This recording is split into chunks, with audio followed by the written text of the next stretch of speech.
A lot of things we take for granted, like the 5-day work week, the 40-hour work week,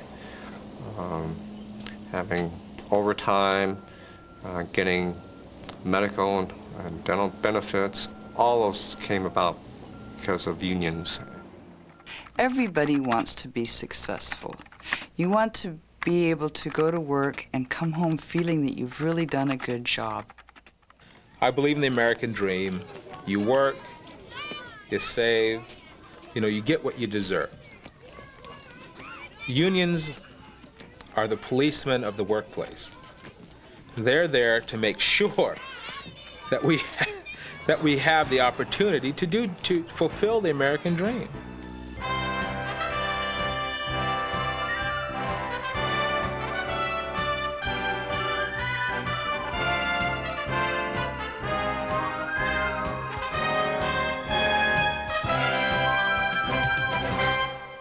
The employer just didn't say, well, I'd like to have you work 8 hours today, and you have a couple of breaks and a lunch period, and then once a year we'll let you have a vacation and we'll pay for that too. I don't think so. The workplace is a different place today, and we can all thank our labor unions. And what about in Oregon? Especially in Oregon. You mean health care, retirement and Social Security? Right. Public education, jobs for new Americans, minimum wage, family leave, child care? Sure. Safety? Yep, along with civil rights and the 8-hour day, 40-hour work week. Keeping labor healthy and productive has never been a gift, but one long struggle. If you look at history, you'll find out that everybody that works today is benefit from the past struggles of organized labor to gain decent benefits for people on the job. Politically, unions have always backed your minorities and your opportunities and your benefits, health and welfare, safety. And without that, at a real high level, you're going to end up with groups being singled out and cut out of the workforce. And we can't afford to have that happen. In the long history of labor, the 1980s were a nightmare. But that bad dream is over, right? You think so? You better wake up.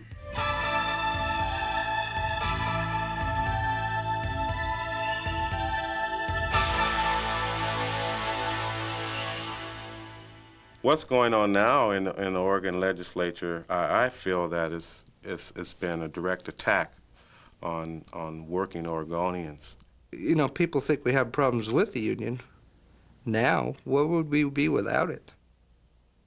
With or without our labor unions, employers are taking aim at retirement benefits. What about us workers? Workers are seeing their pensions cut, and over half have no pension plan at all. In the private sector and public employment, we have a pension crisis. Retirement funds are being raided, contributions are decreasing, plans are shutting down. And instead of working together to ensure pension protection for all, management continues to play the old divide and conquer game. Instead of saying, let's make things fair for everyone, we always manage to have somebody mad at somebody else and somebody trying to take away something from somebody else. But we have laws to protect working men and women. Sure, and those laws are also under attack. Take Oregon's Little Davis-Bacon Act, establishing that prevailing wages be paid to people who build state-funded projects. Yeah? To profit more, some groups now want to pay workers less than the going rate, and your union is fighting to keep those standards high.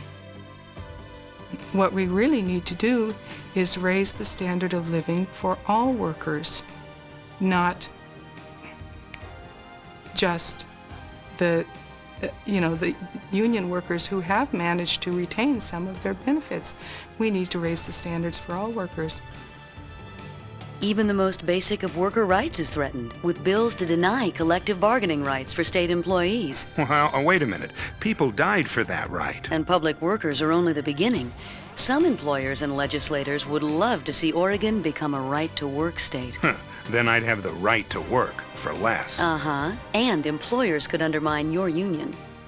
Oh, in the past few years, and especially this year, especially in the state of Oregon, the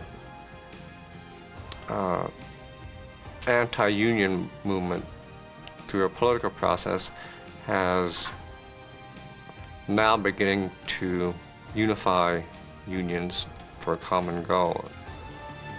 We have a common goal and the power to build a better workplace.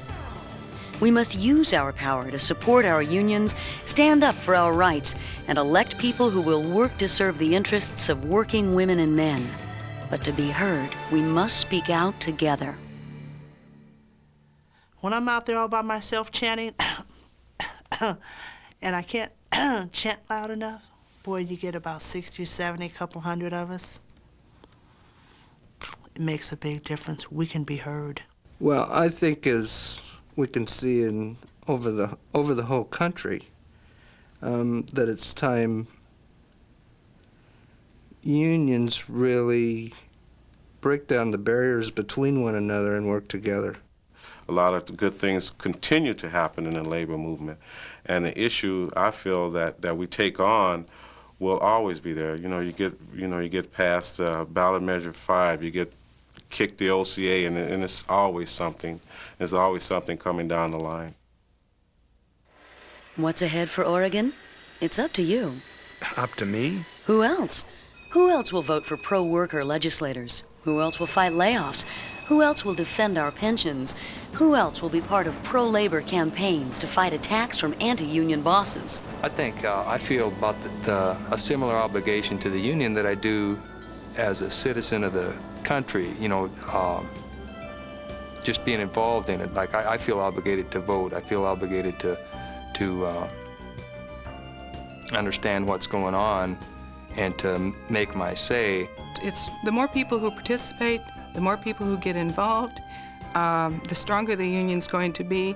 And I think a lot of folks feel that they don't really have something to bring to the union. They do. They do.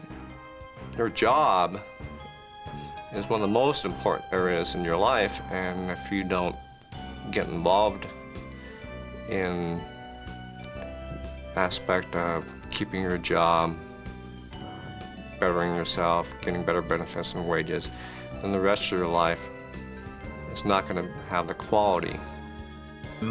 Each individual must become involved in the process of doing business at their union hall. Because if they don't, they will wake up one day with their benefits gone, their retirement stopped, and their job out the window. So that's how Oregon works. Right. Oregon works because we do. I feel a lot of pride being a union person, a lot of pride in it. A lot of times just talking to the other workers is all you need to do to be an effective union member. It's time to get involved. We're going to need to be there.